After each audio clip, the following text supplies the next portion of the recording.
Welcome into the DNVR Avalanche pregame show presented by DraftKings Sportsbook. Use code DNVR when you sign up for a new account to get amazing odds boosts every single day. Blais, Rudolph, Meghan coming to you live as the Avs take on the Vancouver Canucks and a team that maybe looks a little bit more like the Avs tonight. Sam Girard returning to the lineup on the defensive side. We also get the debut of Oskar Olausson on the forward side. So Avs shaking things up a little bit, doing a little bit of changes here and there. Meghan, I'm gonna kick it to you on Olausson. You're the Eagles person around here. I was trying to look up his birthday to No, I mean there are lots of things to look forward to with Olausson, and I think looking at the presser with Bednar this morning, this is a game to gauge where he's at and see how he stacks up in an NHL lineup. But I want to temper expectations. I feel like I'm doing this with Olausson, so I don't mean to demerit him. But like even from him coming over from Oshawa to the Eagles, there was this feeling of wanting to tamper expectation because his ceiling is so high. People get really excited about him because the tools are obvious, right? His shot, it's NHL ready as far as I can tell. But there are other parts of his game, the decisions he makes away from the puck. He gets caught puck watching quite a bit. But it's a consistency-based thing too, because there are things that he does well, and if he can do it well consistently, he's a really solid player, and he has been working hard to attend to those details of his game. I talked about the Cronin interview where he talked about being a hunter, specifically with Olausson, and he was in the next game out there hunting pucks and engaging in those battles in the corner. So basically, the long and short of it is, he is a little bit raw, but there's some really exciting things in Olausson's game to look forward to. How do I put this lightly or not mad? Because I'm happy Olausson's getting an opportunity. But was there any consideration for a foodie in an opportunity like that? Genuinely, yes. It was asked in media availability.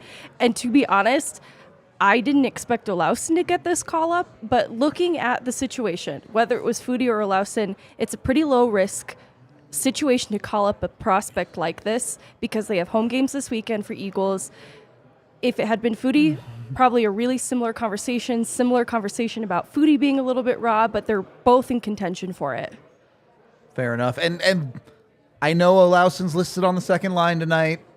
Avs fans should know better. He's going to get sheltered. like 8 to 12 minutes in reality. It's not. What? No, he's a second liner.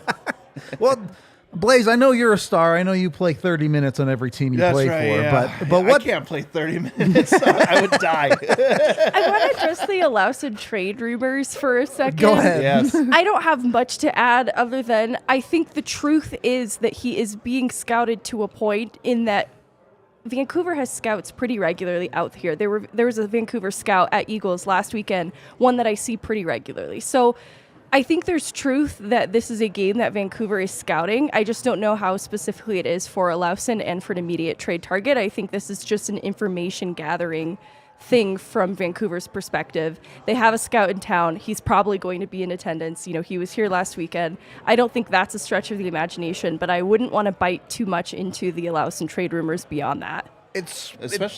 Go ahead. No, especially he's your 2021 first pick, round right? pick. He's your 28th pick. Like, I don't think you're giving up right now on him at all. No. Like, you just don't even know what he is right now. No, exactly. There are a million reasons for Vancouver scouts to be here, right? Yeah. Everyone knows the Avs are a contender. The entire league has had numerous swirling rumors about Horvat or Besser or whoever you want to talk about from Vancouver because of their bad start.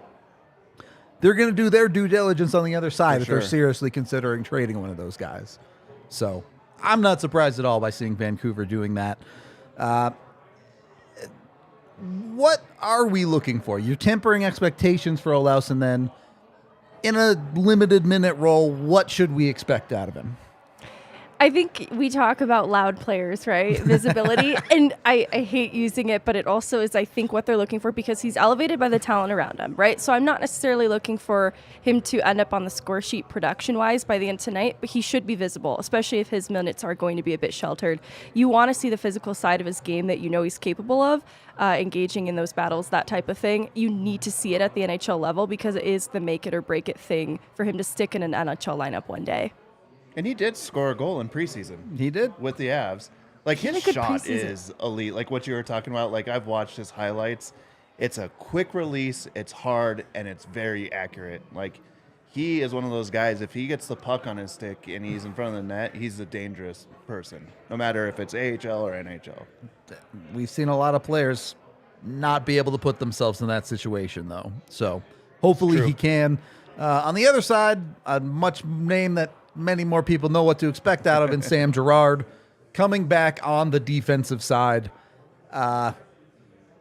Desperate need for the Avs to get some more NHL caliber defensemen back in the lineup, give them a little bit more flexibility there. And hopefully some minutes Yeah. taken away from that first Right. line. Yeah, we cannot have 30-minute Cale Makar. It's I think you can. He's No. in his prime. Like, He's it doesn't got- matter. It it's feels a like long he just season. thrives on it, though. I don't Like, wanna just break eats him. those minutes up. But, yeah, I mean, it's got to be good to have Sam Girard back, somebody that you can trust, somebody that hopefully you can then kind of change those minutes from the first line. Instead of playing 30, maybe 26. 26. That's more Like, exactly. It's yeah, honestly his yeah. standard. Your second power play unit doesn't include fourth line forwards on it anymore. I would love for Ollie to be on the second power play It'd unit. be fun. Just set him up as a turret on the second unit. Would be worth trying, to say the least. On the other side, you do have Vancouver, who it sounds like they are starting Spencer Martin.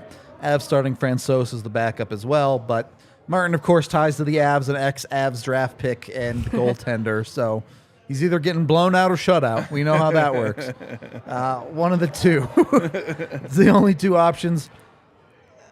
I'm curious what your guys' thoughts are on Vancouver at this point in the season.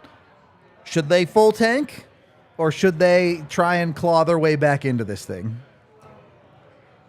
I think they should claw their way back into this thing. They have some glaring errors, right, that have especially revealed themselves at the beginning of this season.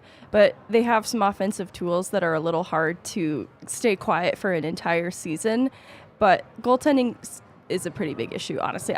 That feels like a coin flip at this point. I do not know how that part is going to shake out for them. And depending on what that answer is, that would be how I decide if they should lean into a bad season or a good season. Entirely up to Thatcher Demko. Got it. They're only 5 points out of a playoff spot right Sure. now, which is hard to catch up, though, when you're playing subpar hockey. If they can turn around the season and get better play out of everybody, I don't think it's full tank quite yet. Okay. End of December? If you're If still it's- down bad if at that it's down point, bad, if forget you're it, still yeah. 5 points or more, Just then send it's it. full tank mode. All right. Yeah. Fair enough. Give it another month. All right. Yeah. I'll allow it for now. The Vancouver's just in such a weird spot as a team because of some of the contracts that they're locked into now, OEL and otherwise. Yeah. They really do feel stuck in the middle to me, where I don't know that either decision is really the right one. Of course, if they're good, going for it makes sense, but I don't know that they're good enough. And I also don't know that them being bad really leads to anything, certainly in the near future. Getting nice draft picks is great, but it's going to be tough for them to build around new pieces. So, I mean, are just- some of those contracts like ones that you're not going to be able to shed? Like, you could probably shed most of them, but there's a few that it's like, boy, I don't know. yeah. So we'll see. Glad I'm not Vancouver's front office right now. We'll leave it at that. The other thing, you guys kind of already brought it up with Cale Makar, Sam Girard, minute management.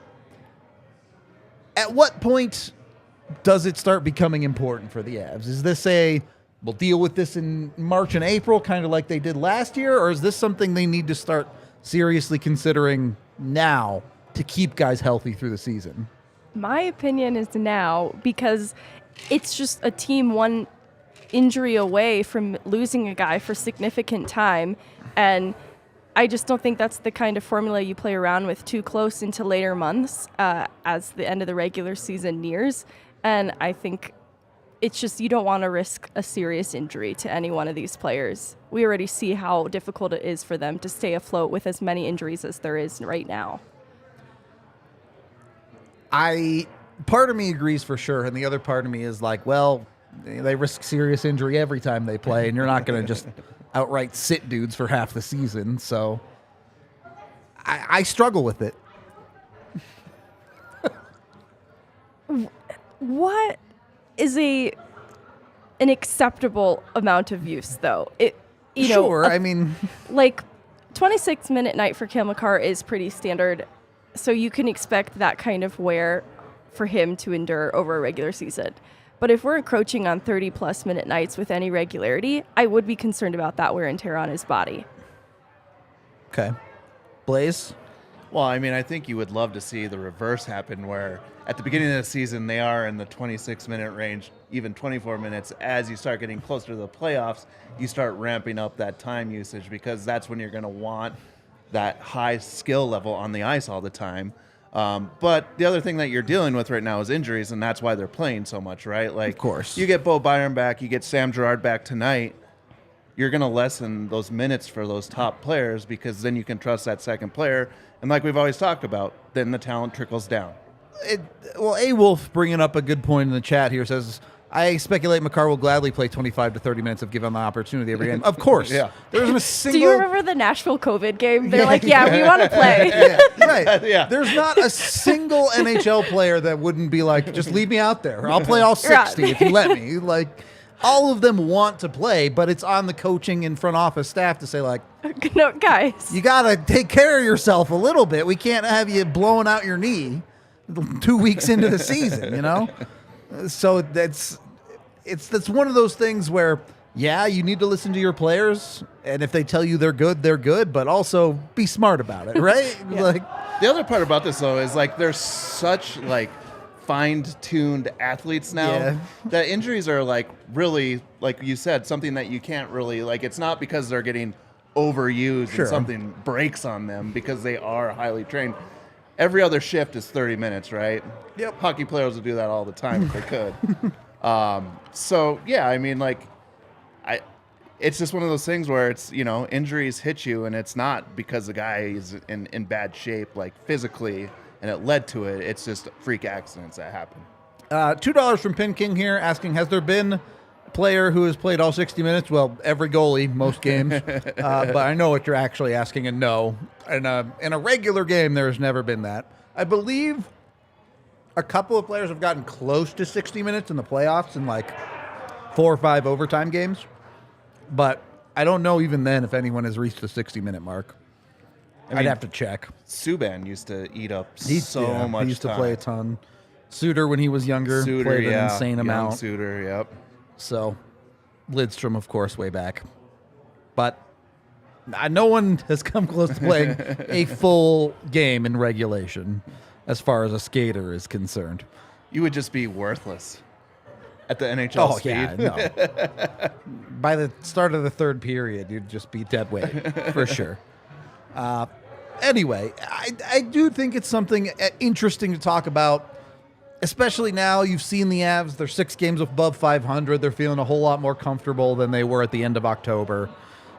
And they've put themselves in good situations in games, right? They've gotten a couple of solid leads. They've put themselves in places where it's like, yeah, we can roll 4 lines. Mm-hmm. Maybe they look to, instead of roll 4 lines, elevate the bottom 6 a little bit more. Granted, as Blais already said, they're still icing a bunch of AHL dudes as their bottom 6, so it's a little tough to do right now. Yeah. But something to keep in mind, especially over the next couple of weeks as the Avs hopefully start to get a little bit healthier. Okay. Blais, I don't know if your bets are ready, but we're going to go into them either way. Oh, they look at are that. ready. Yahir on it today. I mean, they're playing the Canucks, so Yeah. you're not going to get good value out of it, but I'm taking Colorado on the money line there. Might as well, if you want to, if you want to feel like they can win by 2 goals, take the 1.5 money line.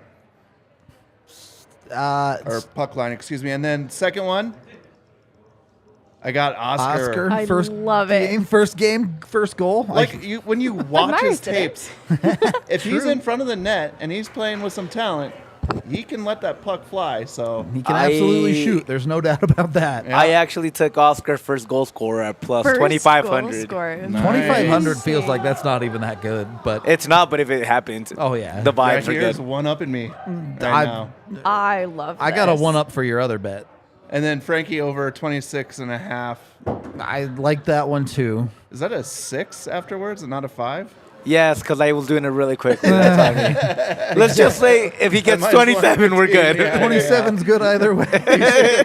Start adding in more decimal So, point. if you've watched Vancouver at all this year, you know they like to get leads before they lose.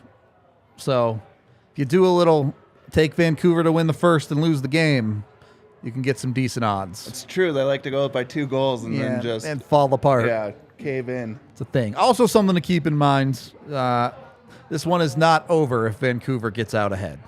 Don't pack it in early, even if you feel like you have to go to bed because this game starts so late. At home, 8:00 start. We were talking about this a little bit earlier. Right.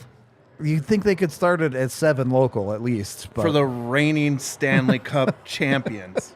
would be nice. It'd be shown a little bit of respect. But yeah, there you go. EK played 36 minutes in regulation, and that's like an absurd amount. Got to get that money out of that contract. What do we really quickly, just because it's a current topic? What did we think of Timmins to Toronto? It felt like a loss for Arizona. It felt like they had their hand forced, and I like it for Timmins. I think it's a fresh start. You know, his usage was looking to be going back to the AHL and getting more games under his belt. So I think that Toronto's going to make space for him to play NHL minutes right now. So I'm happy for the opportunity, but it just feels familiar to see another team lose an asset that I don't think they wanted to part with, but they just didn't really have another choice. Yeah. Great value for Toronto, I think. So, I knew that Arizona was in a tough spot there, but yeah. it feels like they genuinely got nothing in that deal. No offense to, I forget his name, the 6'9" kid, the gigantic hockey I also player. don't remember his name. Large. I'm sure he's a great guy. He had a pretty good AHL season last year, but if Timmins is healthy, that dude's an NHLer. Yep. So, and yeah, of course, Kyle Dubas getting every Sioux Greyhound in existence on his team. That's his ultimate goal. Anyway, any final thoughts going into tonight? Any keys to the game? Don't fall asleep. Is that Don't the fall key? asleep. Don't give up. Don't hurt our prospects. I can't take this. The key to every game: don't get hurt. Yeah. All right, we are going to wrap up the pregame show. No watch along today because Nuggets also are playing, and it's a little bit too crowded at the bar to make it work. But we will be live post-game, breaking it all down for you, whatever happens. So be sure to tune in to that. Enjoy the game, and we will talk to you later.